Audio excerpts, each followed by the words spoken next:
Saya berdiri di depan foto almarhumah ibu mertua saya. Asap dupa mengepul, menutupi wajahnya yang pucat pasi. Hati saya tidak merasakan sedikit pun kasihan. 3 hari yang lalu, wanita inilah yang menyajikan untuk saya semangkuk sup sarang burung walet. Sup itu sudah dicampur obat bius dosis tinggi. Dia membuka pintu belakang. Dia menawar harga dengan 5 preman. Dan dia membukakan jalan bagi mereka untuk masuk ke kamar saya. Saya seorang menantu yang sedang mengandung darah daging keluarga ini. Mereka ingin merekam video memalukan, lalu memaksa saya menyerahkan seluruh aset keluarga yang nilainya triliunan rupiah. Namun, mereka meremehkan saya. Saat kantuk menyergap dan pandangan saya meredup, saya menggigit ujung lidah saya sampai berdarah agar tetap sadar. Lalu saya melakukan sesuatu yang bila saya ingat kembali sampai sekarang, saya rasa adalah hukum karma yang paling adil. Halo, sahabat semua. Selamat datang kembali di kanal ini. Ambil napas dulu, siapkan teh hangat. Karena kisah malam ini akan mengaduk hati Anda sampai ke dasar. Tekan tombol berlangganan agar tidak ketinggalan bagian akhir yang tak terduga. Izinkan saya bercerita dari awal. Nama saya Kirana, 32 tahun. Saya direktur sebuah jaringan distribusi barang yang cukup besar di Jakarta. Saya lahir di keluarga konglomerat ternama. Sudah 8 tahun saya memimpin perusahaan ini dengan tangan saya sendiri. Saya terbiasa membaca laporan keuangan sampai dini hari. Dan saya tidak pernah takut pada angka. 4 tahun lalu, orang tua saya meninggal dalam kecelakaan lalu lintas. Seluruh warisan keluarga jatuh ke tangan saya. Rumah di Pondok Indah, saham mayoritas. Rekening yang nilainya sulit saya sebutkan dalam satu tarikan nafas. Saat itu, saya rapuh. Saya kehilangan arah. Saya merasa sendirian di dunia yang tiba-tiba terasa terlalu besar. Di saat itulah, Bima muncul. Dia seorang insinyur sipil. Penampilannya kalem, bicaranya tenang. Sorot matanya selalu memancarkan ketulusan. Bima selalu ada di samping saya. Dia mengkhawatirkan jam makan saya, jam tidur saya. Dia tidak pernah mempersoalkan perbedaan status di antara kami. Suatu malam, dia berdiri di bawah hujan deras selama 3 jam, hanya untuk membelikan saya semangkuk bubur ayam kesukaan saya. Saya percaya, saya mengira itu cinta sejati dalam hidup saya. Saya memutuskan menikahinya. Saya mengabaikan peringatan teman-teman saya di dunia bisnis. Mereka bilang, saya terlalu cepat. Mereka bilang, saya tidak tahu apa-apa tentang dia. Saya tersinggung. Saya pikir mereka iri. Di hari pernikahan, saya membawa Bima tinggal di villa saya. Villa seluas 1.000 meter persegi di kawasan Pondok Indah. Warisan orang tua saya. Tidak lama setelah itu, Bima berbisik kepada saya. Dia minta izin menjemput ibunya, Ibu Ratna, dan adik perempuannya, Maya, dari kampung di Jawa Tengah. Katanya, supaya rumah lebih ramai. Katanya supaya ibunya bisa menemani saya yang sedang hamil muda. Saat itu saya berpikir sederhana, sebagai menantu. Sudah sepatutnya saya merawat ibu mertua. Menambah beberapa orang di villa seluas ini bukan masalah. Tapi saya salah. Kehadiran ibu dan anak itu adalah awal dari neraka yang tidak saya sadari. Hari pertama mereka menginjak villa saya. Maya berputar-putar di ruang tamu seperti anak kecil masuk istana. Rumahnya luas sekali, ya. Seperti istana, kata Maya. Matanya berbinar.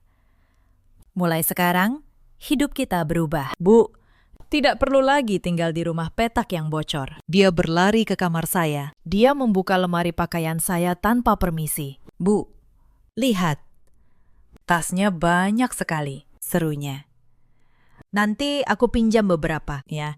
Mbak, buat jalan sama teman-teman. Kita kan sudah satu keluarga. Barang Mbak Kirana, ya, barang kita juga. Saya tersenyum kaku. Tentu saja, jawab saya pelan. Saya tidak ingin ribut di hari pertama. Tapi sore itu, saya mendengar sesuatu yang membuat tengkuk saya dingin. Saya lewat di depan kamar mereka. Pintunya terbuka sedikit. Suara Ibu Ratna terdengar rendah dan tajam. Mulai sekarang, kita yang jadi tuan di rumah ini, kata Ibu Ratna.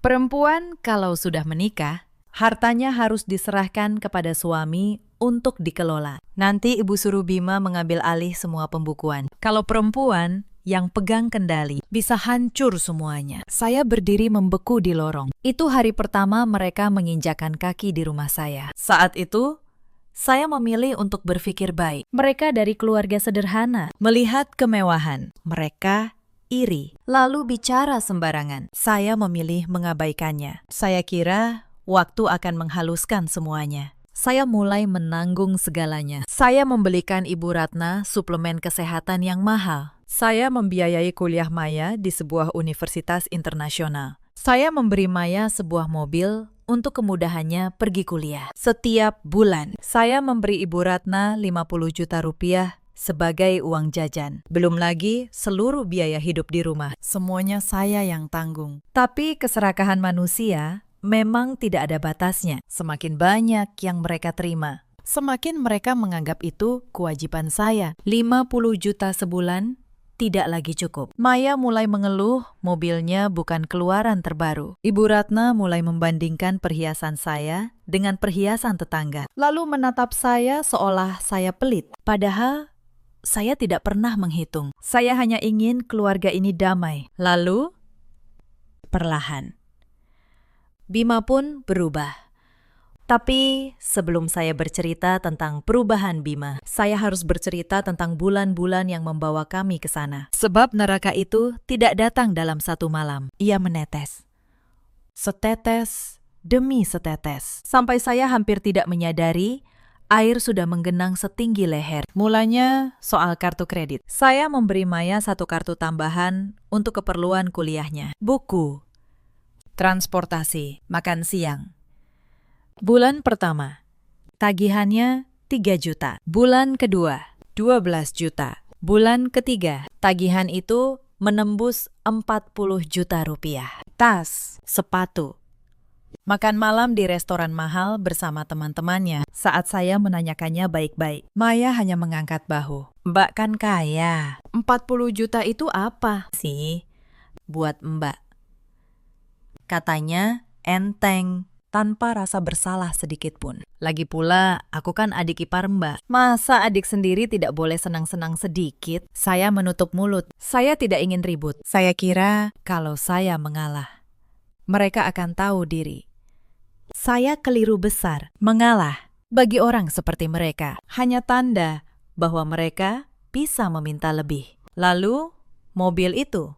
Mobil yang saya belikan untuk Maya baru 3 bulan. Sudah penyok di 4 sisi. Dia menabrak pagar tetangga sambil mengebut, lalu pergi begitu saja. Tetangga datang ke rumah membawa tagihan perbaikan. Ibu Ratna yang menemui mereka di depan pintu. Memangnya kenapa kalau anak saya yang menabrak? Kata Ibu Ratna dengan dagu terangkat. Menantu saya itu orang kaya. Suruh dia yang bayar. Buat apa ribut-ribut soal pagar? Saya yang akhirnya membayar semuanya. Sekali lagi, demi nama baik keluarga. Sekali lagi, saya menelan harga diri saya bulat-bulat. Yang paling menyakitkan bukan soal uang. Saya punya cukup uang. Yang menyakitkan adalah cara mereka membuat saya merasa seperti orang asing di rumah saya sendiri. Suatu sore, saya pulang lebih awal dari kantor. Saya mendengar tawa di ruang tamu. Ibu Ratna sedang menjamu beberapa kerabat dari kampung. Di meja, terhidang makanan mewah. Peralatan makan terbaik milik saya. Perhiasan saya dipakai Maya untuk pamer. Ini semua hasil jeripaya anak saya,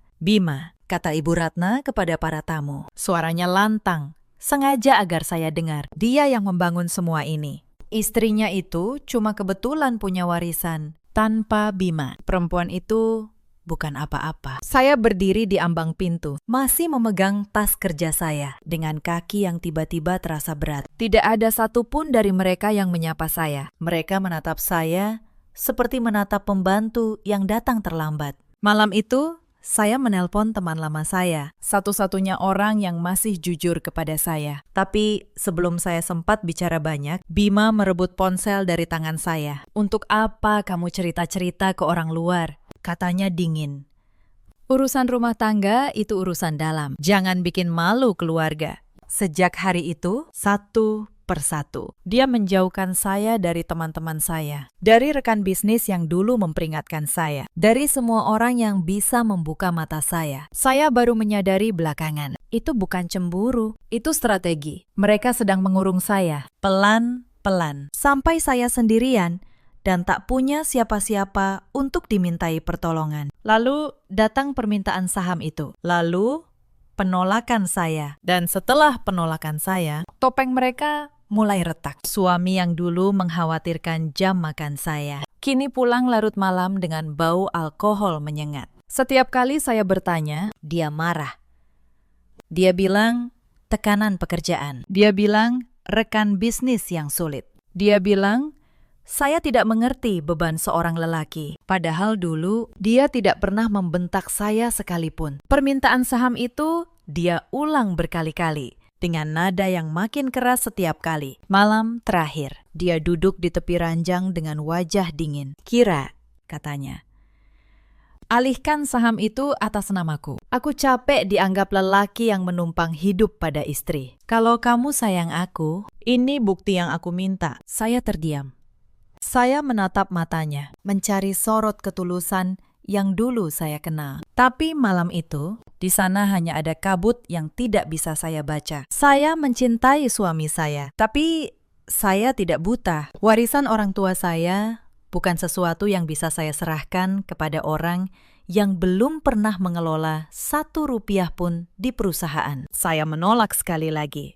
Kali ini lebih tegas. Saya bilang cinta tidak diukur dari tanda tangan di atas surat saham. Sejak penolakan terakhir itu, suasana rumah berubah total. Udara dipenuhi kebencian yang terpendam. Mereka tetap tersenyum di depan saya, tapi senyum itu terasa seperti pisau yang disembunyikan di balik kain. Saya tidak tahu malam itu bahwa penolakan saya telah menandatangani sesuatu yang jauh lebih gelap dari yang bisa saya bayangkan. Tapi penolakan itu bukan satu-satunya hal yang menyalakan dendam mereka. Ada luka lain yang lebih dalam, dan luka itu bernama kehamilan saya. Sejak dokter memastikan bahwa bayi yang saya kandung perempuan, sikap Ibu Ratna terhadap saya berubah seperti malam berganti dengan tiba-tiba. Dia menginginkan cucu laki-laki. Bagi dia, cucu laki-laki adalah pewaris, adalah jaminan bahwa nama keluarganya akan menancap di atas harta saya selamanya. Anak perempuan di matanya tidak ada gunanya.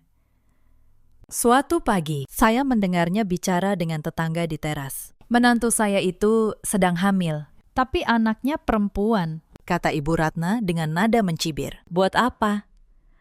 Cuma jadi beban. Kalau bisa, saya mau dia keguguran saja. Lalu coba lagi sampai dapat laki-laki. Saya berdiri di balik pintu. Satu tangan menutup mulut. Tangan lain melindungi perut saya yang mulai membesar. Saya pernah mendengar banyak kalimat kejam dalam hidup saya. Tapi tidak ada yang sekejam mendengar seseorang berharap kematian anak Anda sendiri, di rumah Anda sendiri, sambil tersenyum kepada tetangga. Sejak hari itu, saya berhenti makan apapun yang dimasak Ibu Ratna. Saya selalu beralasan sedang tidak enak badan atau sudah makan di kantor. Saya hanya minum air yang saya tuang sendiri, makan dari piring yang saya siapkan sendiri. Mungkin itu yang menyelamatkan saya selama berminggu-minggu. Sampai malam, mereka memaksa saya menelan sup itu. Lalu ada peristiwa kotak perhiasan ibu saya. Satu-satunya benda paling berharga yang saya simpan. Bukan karena nilainya, tapi karena di dalamnya ada cincin terakhir yang dipakai almarhumah ibu saya sebelum meninggal. Saya menyimpannya di laci terkunci di kamar. Suatu sore saya pulang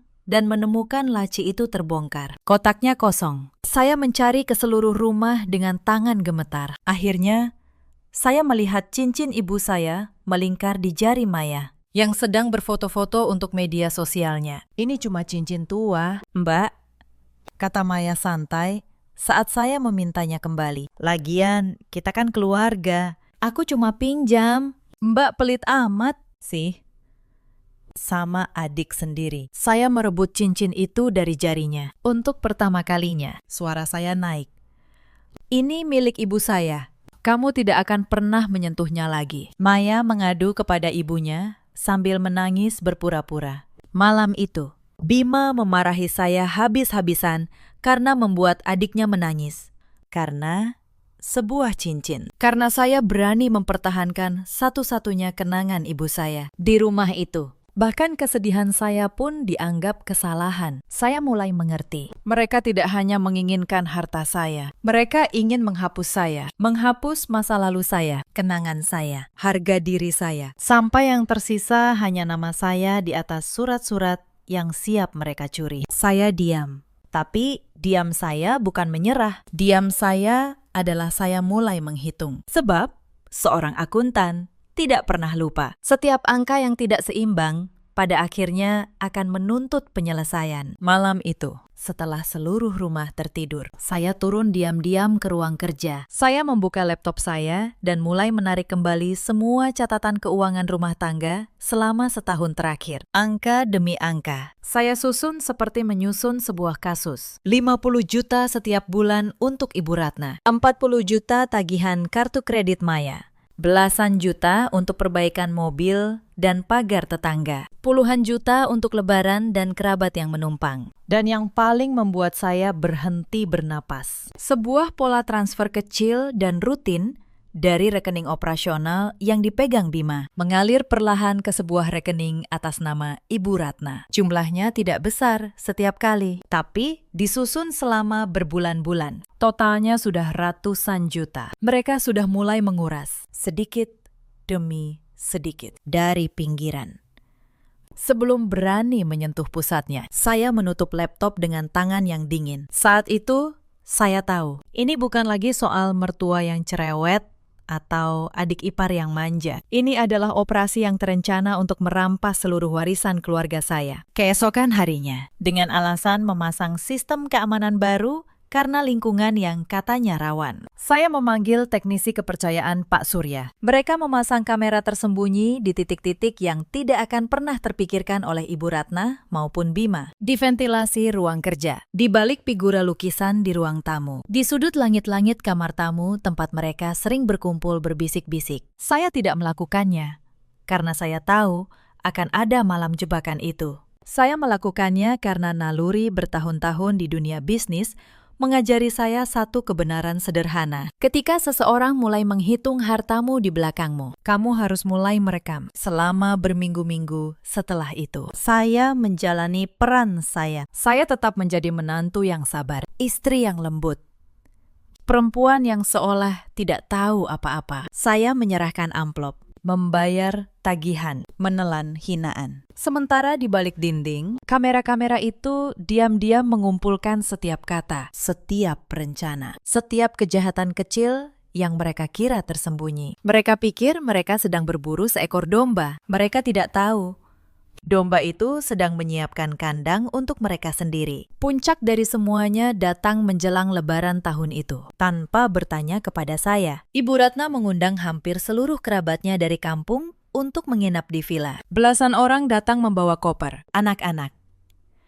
Bahkan beberapa membawa keluarga sendiri. Mereka menginap 10 hari penuh. Mereka memakai kamar-kamar saya, menghabiskan persediaan dapur saya, dan menatap saya seperti saya tamu yang numpang di rumah sendiri. Setiap pagi saya bangun ke dapur yang berantakan, ke ruang tamu yang penuh orang asing, ke suara Ibu Ratna yang memamerkan villa saya seolah miliknya. Ini semua punya keluarga kami, katanya kepada para kerabat. Bima yang punya, menantu saya cuma tinggal di sini. Saya membayar semuanya. Tagihan listrik melonjak. Makanan untuk belasan mulut. Amplop THR yang Ibu Ratna bagikan dengan murah hati kepada semua kerabatnya. Semuanya dari rekening saya. Tanpa pernah dia menanyakan izin saya satu kali pun. Bahkan amplop itu pun di mata mereka adalah pemberian dari kebaikan hati Bima, bukan dari saya.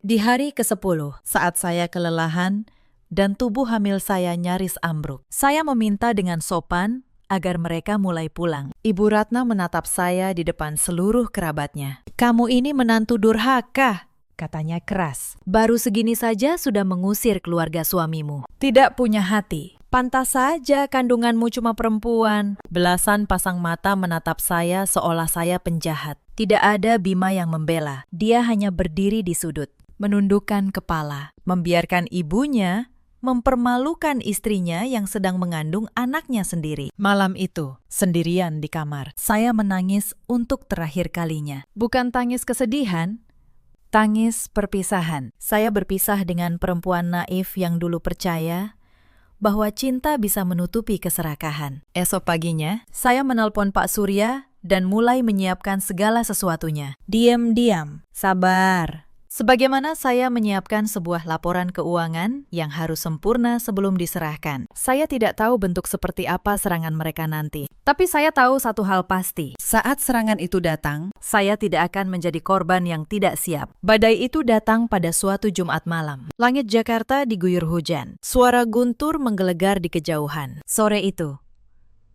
Bima menelpon saya. "Kira, sayang," katanya lembut. Terlalu lembut. "Malam ini aku harus terbang mendadak ke Surabaya. Ada masalah di proyek. Mungkin 3 hari baru pulang. Kamu di rumah, jaga diri, ya. Makan dan istirahat yang cukup. Ada ibu yang akan menjagamu. Aku cinta kamu." Saya tidak curiga sedikit pun. Saya hanya mengiyakan. Lalu menutup telepon. Saya bahkan tersenyum, mengira suami saya akhirnya mulai melembut lagi. Saya tidak tahu, suara lembut itu adalah lonceng kematian yang ditabuh untuk saya sendiri. Malam itu, di meja makan hanya ada saya dan Ibu Ratna, asisten rumah tangga kami. Mbak Asih sudah diizinkan pulang kampung oleh Ibu Ratna sejak pagi. Katanya ada urusan keluarga mendadak. Villa yang luas itu tiba-tiba terasa begitu sepi dan menyeramkan. Makan malam berjalan cukup hening, sampai Ibu Ratna keluar dari dapur membawa semangkuk sup sarang burung walet. Masih mengepul panas. "Kira, habiskan sup ini, ya," katanya, dengan senyum yang jarang saya lihat. "Akhir-akhir ini, Ibu lihat kamu pucat sekali. Pekerjaan? Banyak, ditambah lagi sedang hamil 3 bulan. Harus banyak gizi. Ibu masak dari sore tadi. Ini sarang walet kualitas nomor 1. Khusus dipesan dari pulau." Saya menatap mangkuk itu. Aromanya harum.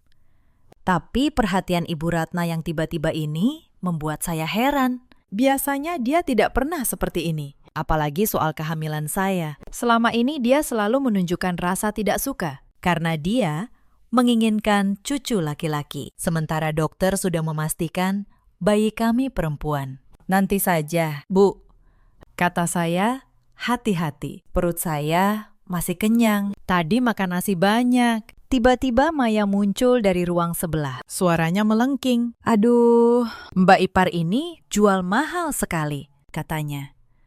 "Ibu sudah capek-capek masak, masa tidak langsung dimakan selagi panas? Nanti orang yang tidak tahu bisa-bisa bilang, Mbak tidak suka masakan Ibu. Makanlah. Biar Ibu senang, jangan sia-siakan perhatian Ibu. Dimakan selagi panas, baru ada khasiatnya." Paksaan Ibu dan Maya membuat saya tidak bisa menolak lagi. Lagi pula, saya benar-benar tidak berpikir seorang ibu mertua bisa melakukan hal keji di rumahnya sendiri. Saya mengambil sendok, saya menyuap sup itu sedikit demi sedikit. Rasanya manis dan lembut, tapi entah kenapa, ada sedikit rasa pahit yang tertinggal di ujung lidah saya. Setengah jam kemudian, kepala saya mulai terasa berat. Pandangan saya berkabut. Tangan saya seperti bukan milik saya sendiri. Saya berpegangan pada meja, mencoba berdiri. Tapi kaki saya goyah, "Bu," kata saya dengan lidah yang mulai keluh. "Saya pusing sekali. Saya mau tidur." Ibu Ratna tidak menjawab.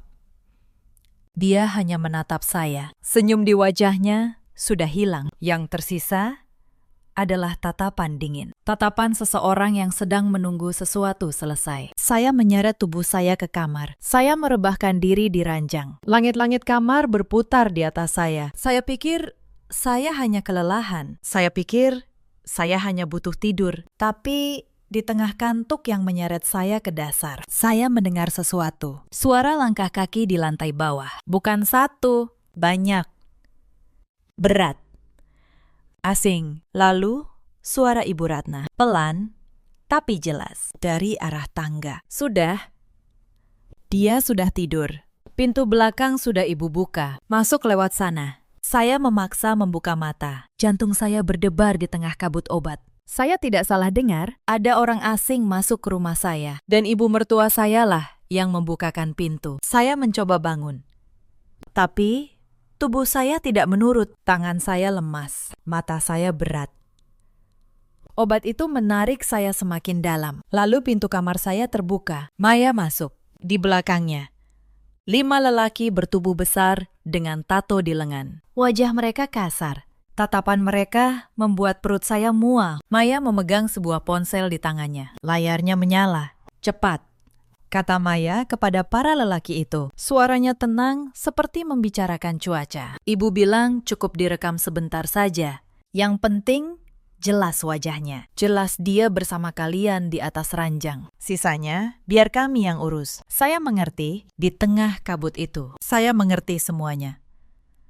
Mereka ingin merekam saya dalam keadaan tak berdaya bersama lelaki-lelaki asing ini. Mereka ingin menjadikan rekaman itu senjata. Besok, mereka akan menunjukkannya kepada Bima, kepada Dewan Direksi, kepada siapapun yang perlu. Seorang istri yang berselingkuh dengan banyak lelaki dalam keadaan hamil.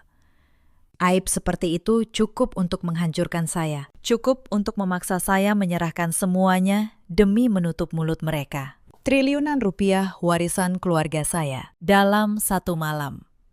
Mereka sudah memikirkan semuanya. Mereka hanya melupakan satu hal. Saya bukan perempuan yang akan menyerah sambil terpejam. Salah satu lelaki itu mulai mendekati ranjang. Bau keringat dan rokok menyengat hidung saya. Dalam keputusasaan terakhir, saya melakukan satu hal yang masih bisa saya lakukan. Saya menggigit ujung lidah saya sendiri. Sekuat tenaga. Sampai rasa amis darah memenuhi mulut saya. Sampai rasa sakit yang tajam itu menembus kabut obat dan menyentak kesadaran saya kembali. Untuk beberapa detik, kepala saya jernih. Saya tahu. Beberapa detik itulah satu-satunya kesempatan saya. Dalam beberapa detik itu, seluruh hidup saya berkelebat di kepala. Wajah ibu saya.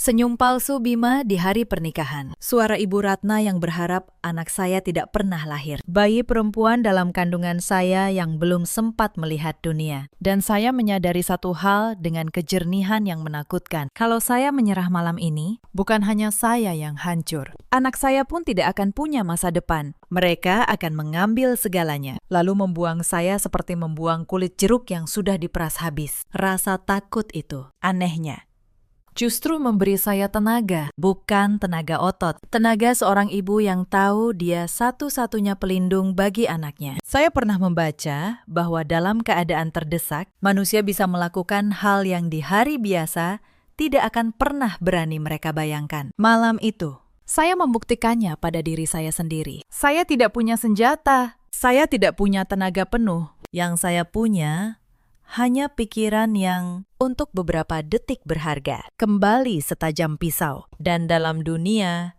tempat saya dibesarkan, pikiran yang tajam selalu lebih berbahaya daripada tangan yang kuat. Saya pura-pura masih pingsan. Saya membiarkan tubuh saya lemas, mata saya terpejam. Napas saya pelan. Di balik kelopak mata, saya mengamati semuanya. Maya berdiri paling dekat dengan saya, sibuk mengatur sudut kamera di ponselnya. Para preman itu menunggu aba-abanya. Lampu kamar redup. Hujan di luar masih deras, menelan setiap suara. Saya menunggu 1 detik yang tepat. Saat Maya menunduk dekat ke arah saya, untuk memastikan wajah saya masuk ke dalam bingkai, saya bergerak. Dengan seluruh tenaga yang tersisa, saya menyambar vas keramik berat di meja samping ranjang. Saya menghantamkannya ke kepala Maya. Dia terkulai tanpa suara. Ponsel itu jatuh dari tangannya, terselip di bawah ranjang. Layarnya masih menyala, merekam langit-langit kamar. Para preman itu terkejut. Mereka tidak menyangka korban yang sudah dibius bisa bangun, apalagi melawan. Sebelum mereka sempat bereaksi, saya berteriak sekuat tenaga, "Pergi! Kalau kalian sentuh saya, seluruh hidup kalian habis. Saya tahu wajah kalian. Rumah ini penuh kamera. Pergi sekarang juga." Suara saya parau.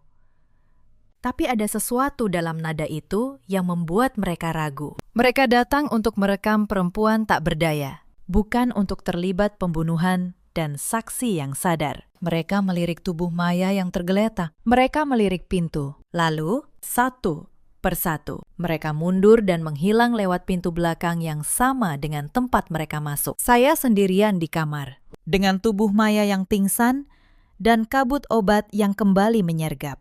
Disinilah saya melakukan hal yang sampai sekarang masih membuat saya merinding bila mengingatnya. Tapi saat itu, otak saya yang setengah sadar hanya memikirkan satu hal. Mereka merancang sebuah panggung untuk menghancurkan saya. Maka biarlah panggung itu tetap berdiri. Hanya saja, pemerannya bukan saya. Saya menyeret tubuh Maya ke atas ranjang, menggantikan posisi saya. Saya merangkak keluar dari kamar, mengunci pintu dari luar, lalu menyembunyikan diri di ruang penyimpanan kecil di ujung lorong. Saya mengirim satu pesan singkat dari ponsel saya ke satu-satunya orang yang saya percaya. Pengacara keluarga saya, Pak Surya. Hanya 3 kata. Datang. Sekarang.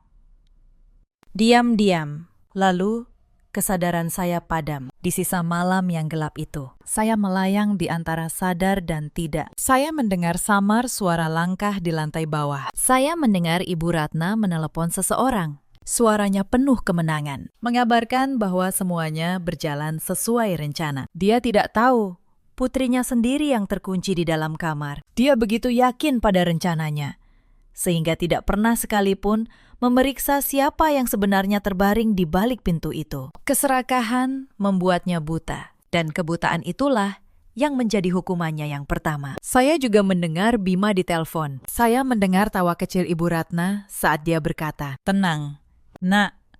Besok pagi, villa ini, perusahaan itu, semuanya jadi milik kita." Perempuan itu tidak akan berani melawan setelah videonya tersebar. Saya mendengar semua itu dengan mata terpejam dan air mata mengalir diam-diam ke pelipis saya. Bukan air mata sedih, air mata seseorang yang akhirnya melihat dengan jelas wajah asli orang-orang yang pernah dia sebut keluarga. Lalu, Fajar datang. Dan bersama Fajar, datang pula kebenaran yang tidak bisa lagi mereka hentikan. Saya tidak tahu apa yang terjadi di sisa malam itu. Saya hanya tahu apa yang saya temukan ketika Fajar menyingsing. Pagi itu, langit masih kelabu sisa hujan semalam. Saya terbangun di ruang penyimpanan dengan tubuh yang ngilu dan kepala yang masih berdenyut.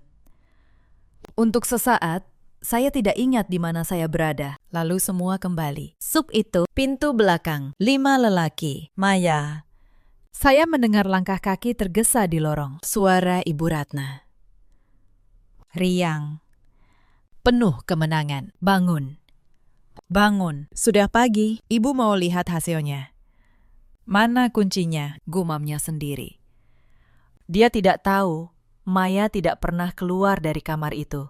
Dia tidak tahu rencananya sudah berbalik arah di tengah malam. Yang dia tahu hanya satu. Pagi ini, dia akan mendobrak pintu, merekam menantunya yang hancur, dan memulai babak perampasan harta yang sudah dia rencanakan berbulan-bulan. Saya mengintip dari celah pintu ruang penyimpanan. Saya melihat Ibu Ratna berdiri di depan kamar, ponsel di tangan, sudah dalam mode merekam. Dia mendobrak pintu yang saya kunci dengan satu hentakan bahu. Lalu pagi itu pecah oleh sebuah jeritan. Jeritan yang tidak pernah saya dengar sebelumnya dari mulut siapapun. Jeritan seorang ibu yang melihat sesuatu yang menghancurkan seluruh dunianya dalam satu tarikan napas. Sebab yang terbaring di atas ranjang itu tak berdaya.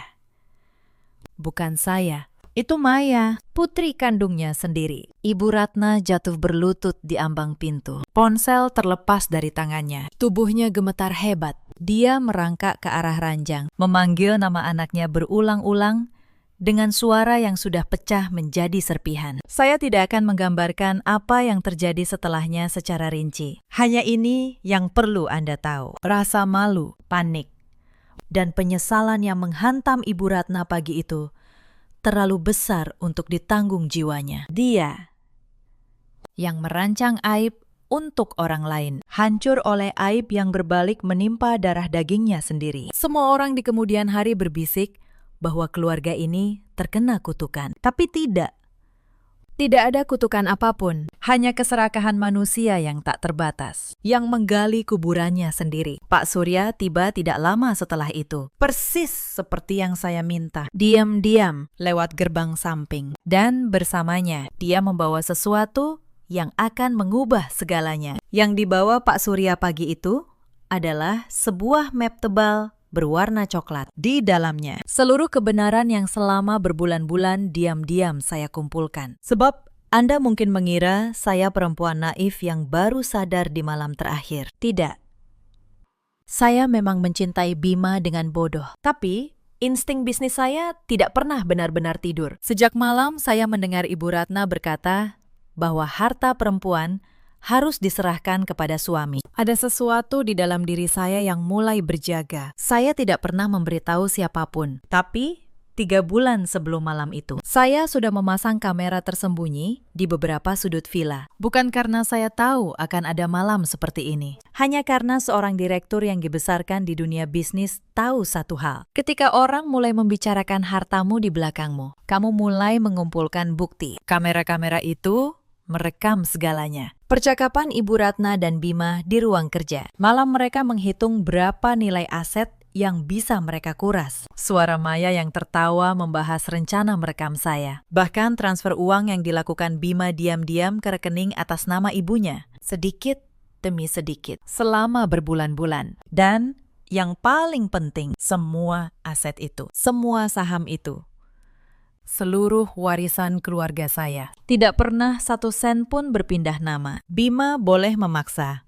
Ibu Ratna boleh memaksa. Tapi saya tidak pernah menandatangani apapun. Hitam di atas putih. Semuanya masih atas nama saya. Dan map coklat di tangan Pak Surya berisi salinan dari setiap dokumen itu. Bu Kirana, kata Pak Surya pelan, Anda sudah aman. Mereka tidak punya apa-apa. Yang mereka punya hanya rencana yang gagal. Dan kita punya rekaman seluruh rencana itu. Saya menatap map itu.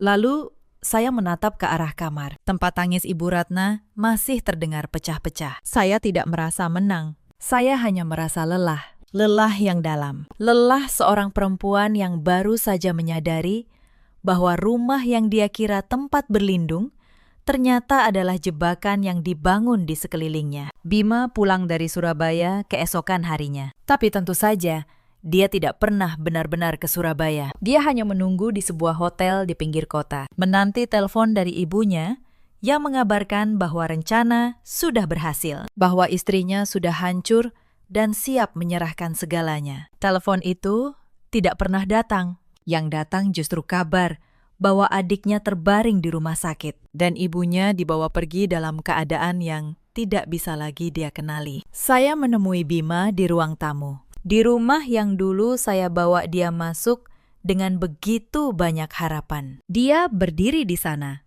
wajahnya pucat. Tubuhnya gemetar. Untuk pertama kalinya, dia tidak punya kata-kata manis. Kira, katanya akhirnya, suaranya parau. Aku bisa jelaskan. Ini semua ide ibu. Aku tidak tahu apa-apa. Aku cinta kamu, sungguh. Saya menatapnya lama. Lelaki yang pernah berdiri di bawah hujan 3 jam demi semangkuk bubur. Lelaki yang setiap kata cintanya pernah saya percaya seperti kitab suci. Aku punya rekamannya. Bima, kata saya, tenang. Semuanya. Suara kamu menghitung asetku. Transfer kamu ke rekening ibumu. Suara kamu menyetujui malam itu. Jadi jangan bilang kamu tidak tahu apa-apa. Karena aku tahu segalanya. Wajahnya runtuh seperti tembok yang kehilangan fondasi. Dia jatuh berlutut. Dia memohon. Dia menangis. Dia bilang, dia hilaf. Bilang, dia terjebak. Bilang, dia akan berubah. Tapi air mata seorang lelaki yang tertangkap basah tidak sama dengan air mata seorang lelaki yang menyesal. Dan saya, yang dibesarkan untuk membaca neraca dan membaca manusia, tahu persis bedanya. Pak Surya, kata saya tanpa menoleh, lanjutkan prosesnya. Proses itu berjalan cepat dan dingin, sebagaimana hukum seharusnya berjalan. Rekaman dari kamera tersembunyi diserahkan ke pihak berwajib. Persekongkolan untuk menyekap, percobaan pemerasan, transfer dana yang janggal, kerjasama dengan para preman yang akhirnya berhasil dilacak satu persatu. Semuanya terungkap di bawah cahaya yang tidak bisa lagi mereka tutupi. Bima divonis bersalah atas persekongkolan dan percobaan pemerasan. Pria yang ingin menjadi tuan atas harta yang bukan miliknya, kini kehilangan kebebasannya sendiri. Tidak ada satu lembar saham pun yang berpindah ke tangannya. Yang dia bawa masuk ke dalam sel, hanyalah nama baik yang sudah hancur, dan keluarga yang sudah berkeping-keping. Para preman itu satu persatu tertangkap berkat rekaman wajah yang jelas. Ibu Ratna, setelah kehilangan putri kesayangannya dalam cara yang paling mengerikan, tidak pernah pulih. Kebencian dan keserakahan yang dia tanam selama bertahun-tahun akhirnya panen. Dan panen itu menelan dirinya sendiri lebih dulu dari siapapun. Saya tidak merasa puas. Saya hanya merasa untuk pertama kalinya dalam waktu yang sangat lama, saya bisa bernapas. Bulan-bulan setelah malam itu adalah bulan-bulan yang paling sunyi dalam hidup saya. Villa yang dulu penuh suara, penuh orang asing yang menatap saya dengan iri, kini benar-benar kosong. Untuk pertama kalinya sejak menikah, saya bisa berjalan dari ruang ke ruang tanpa merasa diawasi. Saya bisa membuka lemari saya sendiri. Saya bisa makan dari piring saya sendiri tanpa takut. Tapi kekosongan itu bukan kebahagiaan. Bukan dulu. Ada malam-malam saya terbangun dengan jantung berdebar, menira saya masih mendengar langkah kaki para preman di lantai bawah. Ada pagi-pagi saya menatap foto pernikahan saya dan bertanya, di titik mana persisnya cinta itu berubah menjadi perangkap? Apakah dari awal memang tidak pernah ada cinta? Ataukah keserakahan tumbuh perlahan, seperti jamur, sampai memakan habis hal yang dulu pernah baik? Saya tidak pernah menemukan jawabannya. Mungkin memang tidak ada jawaban. Mungkin satu-satunya pelajaran adalah bahwa kebaikan hati tanpa kewaspadaan hanyalah pintu yang dibiarkan terbuka untuk orang yang salah. Mbak Asih, asisten rumah tangga saya yang setia, kembali tidak lama setelah semuanya selesai. Dia menangis ketika tahu apa yang terjadi pada malam dia dipaksa pulang. Kalau saja saya tidak pergi. Bu, katanya berulang-ulang. Saya menggenggam tangannya. Justru kalau kamu di sini, mungkin kamu juga dalam bahaya, kata saya.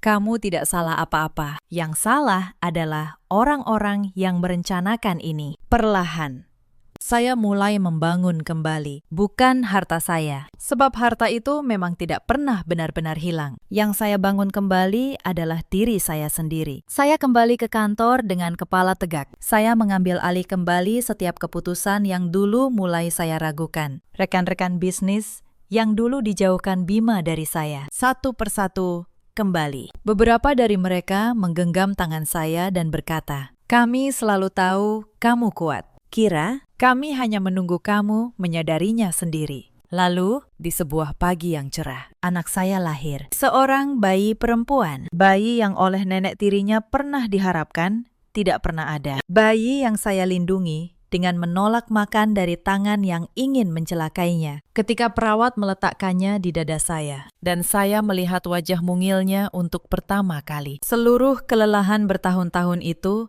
seolah luruh dari tubuh saya. Saya menamainya dengan nama ibu saya. Perempuan yang cincinnya pernah hampir dicuri. Perempuan yang kenangannya pernah mereka coba hapus. Sekarang nama itu hidup kembali dalam tubuh kecil yang bernapas di pelukan saya. Saya berbisik kepadanya, "Kamu tidak akan pernah dianggap beban oleh siapapun. Tidak selama ibu masih bernapas." Untuk pertama kalinya dalam waktu yang sangat panjang, air mata yang jatuh di pipi saya bukan air mata luka. Itu air mata seorang ibu yang akhirnya tahu dia dan anaknya akan baik-baik saja. Saya tidak menjual villa itu. Saya merenovasinya dari ujung ke ujung, sampai tidak ada satupun sudut yang masih menyimpan bayangan malam itu. Kamar yang dulu menjadi tempat jebakan, saya ubah menjadi kamar anak saya, penuh cahaya dan warna. Saya ingin tempat yang dulu mereka rancang untuk menghancurkan saya,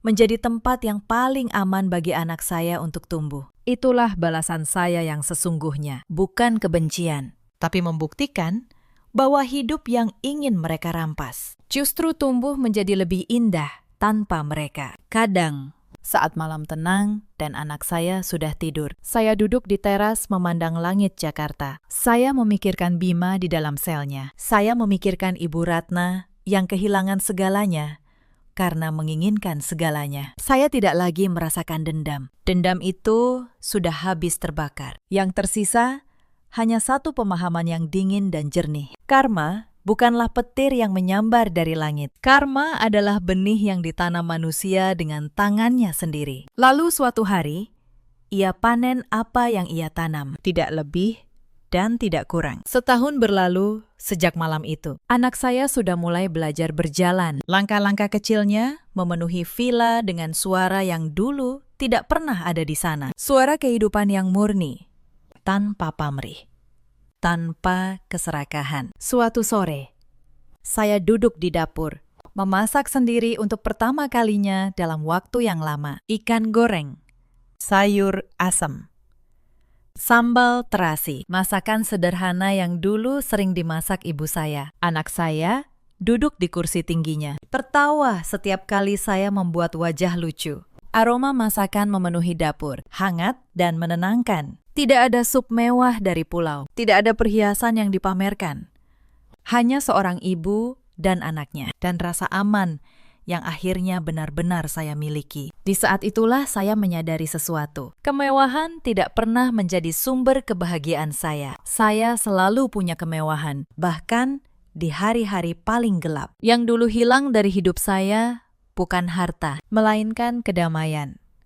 Dan kedamaian itu, ironisnya, baru datang setelah saya kehilangan orang-orang yang saya kira adalah keluarga. Cerita ini saya bagikan bukan untuk menebar ketakutan akan pernikahan atau menghapus kepercayaan Anda kepada sesama manusia. Saya membaginya dengan harapan menyalakan sedikit keberanian bagi siapapun yang sedang merasa terkurung di sudut yang tidak adil. Cerita ini mengajarkan kita beberapa hal. Jangan pernah menukar harga diri demi mempertahankan kedamaian yang palsu. Dan jangan pernah mengira bahwa kebaikan hati harus berarti membiarkan diri diinjak. Mengalah ada batasnya.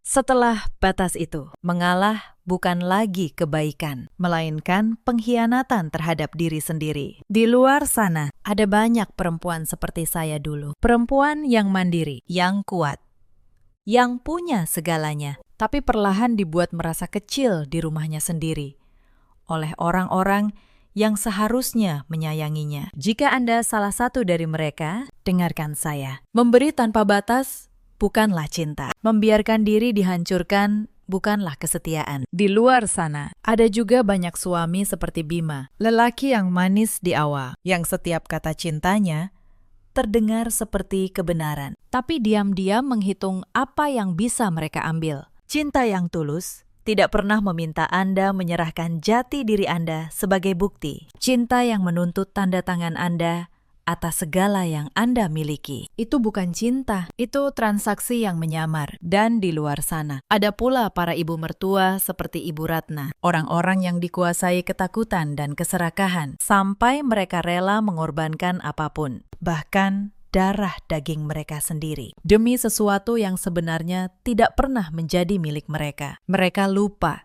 keserakahan adalah api yang pada akhirnya selalu membakar tangan yang menyalakannya lebih dulu. Bima masih menjalani hukumannya. Ibu Ratna menghabiskan sisa hidupnya dalam penyesalan yang tidak bisa dikembalikan. Dan saya bangkit. Saya membesarkan anak saya dengan kepala yang dingin dan hati yang hangat. Saya menjalankan perusahaan saya dengan lebih kuat dari sebelumnya. Saya tidak lagi takut pada kesendirian, sebab saya telah belajar bahwa sendirian bersama harga diri jauh lebih baik daripada berdua bersama pengkhianatan. Dalam hidup, kita selalu punya pilihan. Kita bisa memilih untuk diam dan dihancurkan, atau memilih untuk bangkit dan menjadi mawar yang indah, anggun.